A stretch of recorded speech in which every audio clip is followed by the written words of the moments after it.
I discovered I had sickle cell at the age of 9 when I was in primary 5, and growing up with it's as if your life is fluctuating. It's somehow going up and down, thinking you'll die this day or the next, but you see yourself coming back again, being strong and healthy. But living with sickle cell is not that easy, because it makes you so imbalanced that sometimes before you make a decision, you have to think twice, or before you do something, you have to think twice before even taking the step of doing that thing.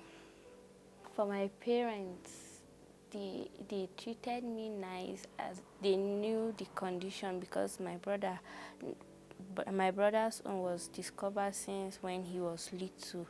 So taking care of us was not that stressful to them, because they know about it and they know the food to give us, the drugs, and when we are in crisis or when we are sick, they know that we need to go to the hospital and to maintain our daily, our normal routine of drugs and checkups. But from people outside, sometimes we do get some ill treatment, thinking this girl is sick, she will soon die, so don't give her this heart something. Or sometimes I do feel rejected, or they put me out of the picture, which I don't find it funny at times, but living with it has taught me a lot. My parents have 3 kids, which I'm the first, and 2 of us, me and my younger brother, are living with sickle cell disease, yes. My other one is AS, and the relationship between us, since he knows everything about it, and sometimes he feels how he wish he could take the sickness away when he sees us crying or shouting because of a pain, and he feels sorry for us. He will be like, if he wish he could help. But yes, and his relationship with us is not something that you end up regretting, because he's a caring somebody and he's very concerned about me and my brother. Their genotype, they are put AS, and they didn't know about it because it was then, and mine is SS.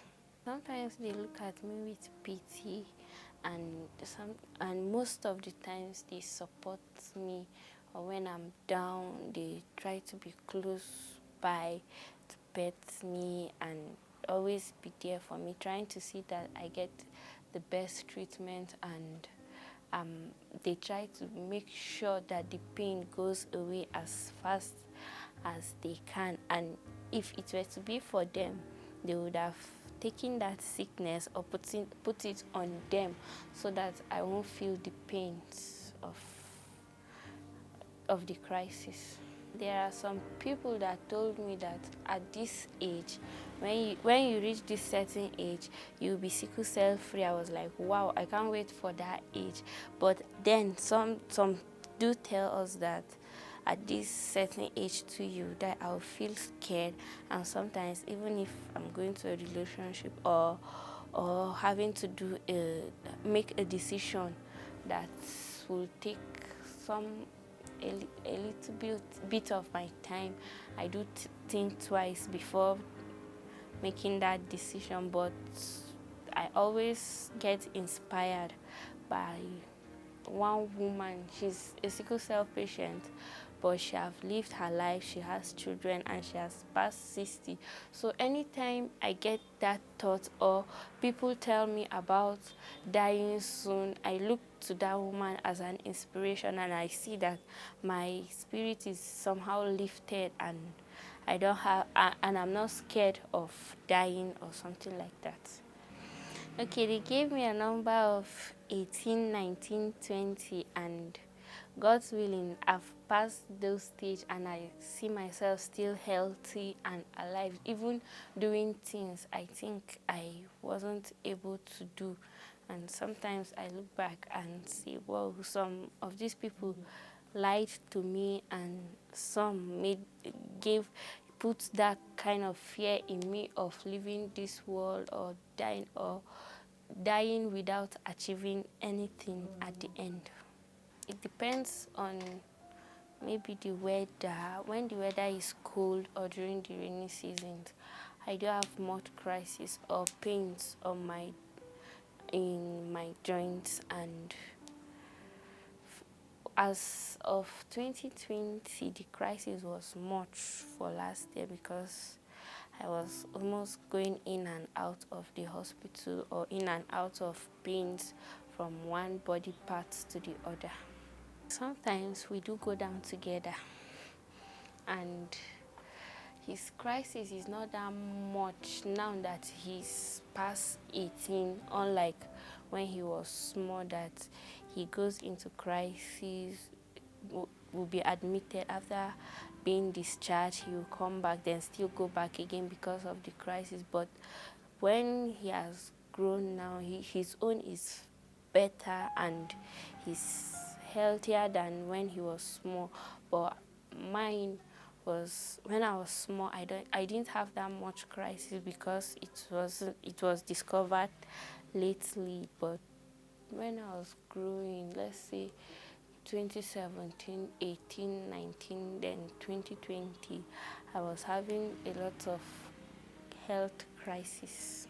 I do get different expression from people, and I remember on one occasion, two of my classmates were discussing that, sickle cell patient, this is this, they look very sick, they are very pale, they are looking so dehydrated. I was sitting down quietly, then I now turned, the response I gave them was, now look at me, do I look sick and the rest? They said no. I said, okay, I have sickle cell. Then they were like, is a lie. To the extent there were some of them that even insulted me that I was lying. I was lying about it. But some do believe when they see me going through that crisis, or when I'm sick, they will now say yes, or they notice I'm limping, then they will ask what happened. I'll tell them this is it, but they will say I don't look sick at all.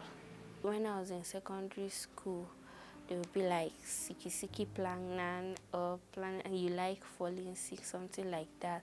Or the way I walk, because I do limp a little, so they will say, look at how she's walking, this and that, she's limping. And sometimes I feel very uncomfortable, and sometimes I don't feel like telling them. But when I grew a little bit older and I discovered that it's not a death sentence, I didn't apply this for myself. So I don't feel scared of saying that this is what I have. I feel bad because it wasn't our fault we are sick. It's because of ignorance, and maybe that time it wasn't that known as of then. It wasn't known that this is a health challenge, or this is something that will cause pains and trouble to a person per se. But sometimes I feel bad when they see it, and I just feel like, God, why all this? But everything happens for a reason and a purpose. I have a problem with people calling me a sickler because I didn't do it myself.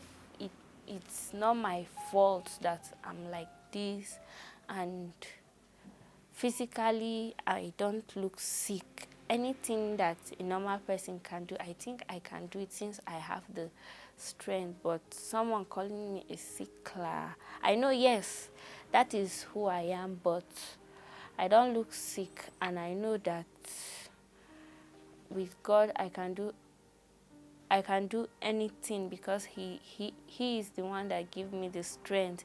He knows that God cannot give, he knows he cannot give me a situation that I can't handle. So he knows about it, and he knows that yes, Plangnan can handle this, so he give me. So I don't see why someone will come and start calling me a sickler. I feel bad, I feel awkward how people do treat persons with sickle cell, because it's not our fault. The pains are unbearable. So some of the health personnel or some people around think we do fake it or we act it so that we'll get attention, which is not supposed to be.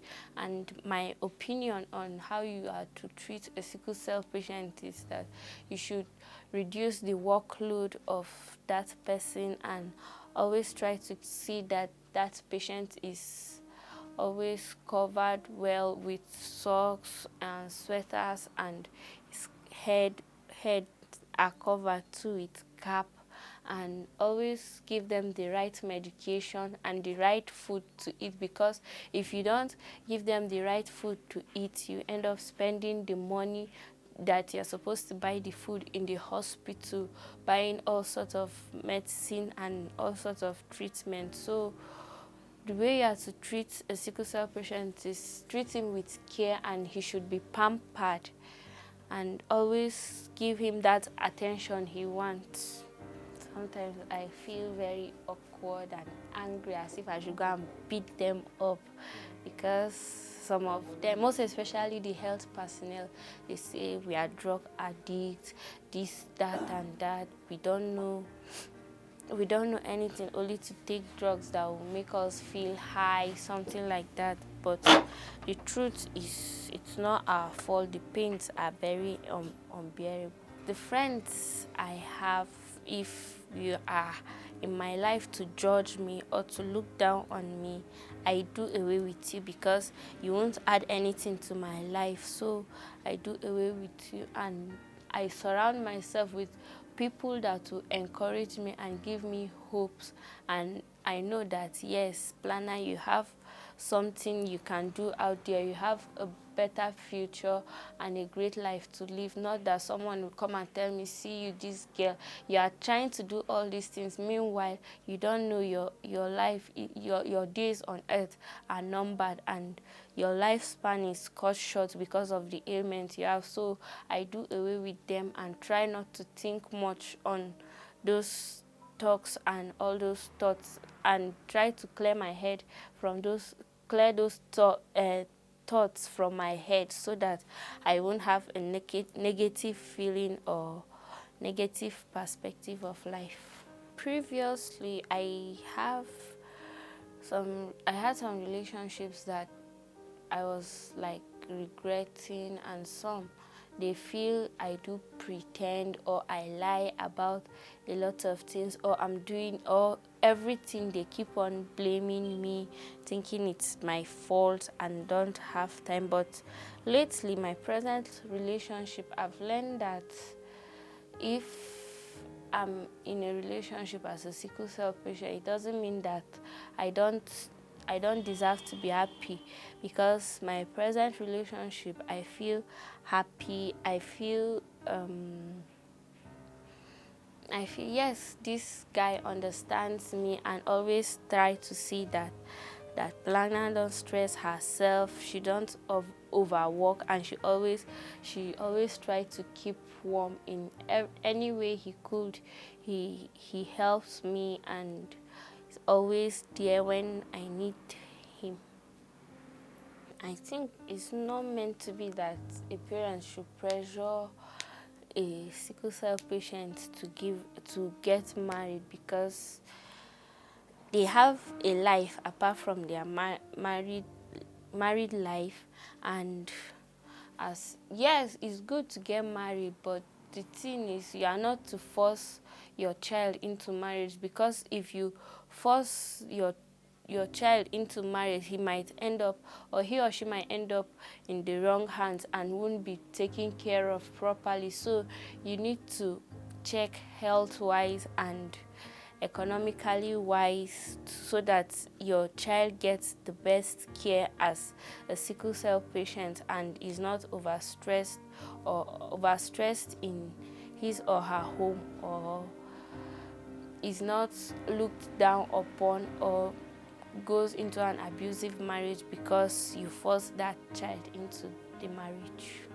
For me, the opinion or the thoughts of AS and AS getting married shouldn't be something you would bargain or gamble yourself into marriage with, because love is not enough, because their own is pure wickedness, should I say, and they don't have pity. If they have people around living with sickle cell and they still want to go and get married and have children who would have sickle cell disease, I think their own is wickedness, since they know it and they are trying to get married or gamble themselves into marriage. Because I don't see in this generation of us, or in these present times, there are a lot of awareness and a lot of there are a lot of awareness, so I don't think they should think love would overcome everything, because love cannot overcome this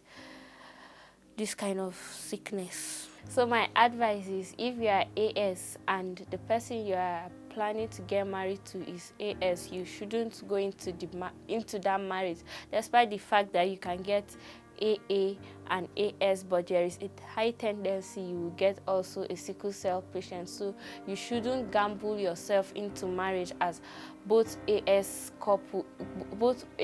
parties, because you would end up regretting, and your finances too will suffer, and you too as parents will suffer, because it's not a child's play training a sickle cell patient or taking care of a sickle cell patient. My name is Plangnan Musa, and I'm a 300 level student of University of Jos, studying religion and philosophy, and I'm a person living with sickle cell disease, and I'm not a sickler as people will say, and I'm not a sickler as people will say. And what I want to tell other people living with sickle cell is that they shouldn't lose hope. Sickle cell is not a death sentence, because once there's life, there is hope, and don't think you can't do anything. Go and do what your mind is telling you. Go and pursue your dreams, and you would see that the sky is just your starting point.